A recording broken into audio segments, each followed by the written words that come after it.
গুজিয়া কিভাবে বানাচ্ছি তোমাদেরকে দেখাই। এটা হচ্ছে খয়া ক্ষীর, বাজার থেকে কিনে আনা, বাড়িতে এবারে করতে পারলাম না বাচ্চার জন্য, তো অনেক টাইম লাগে তাই করলাম না, কিনে আনা হয়েছে।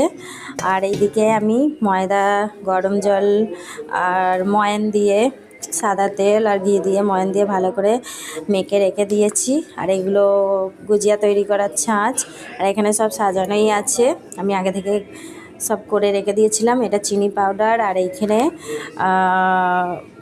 কাজুগুলোকে আমি দাঁড়া করে গ্রেট করে নিয়েছি।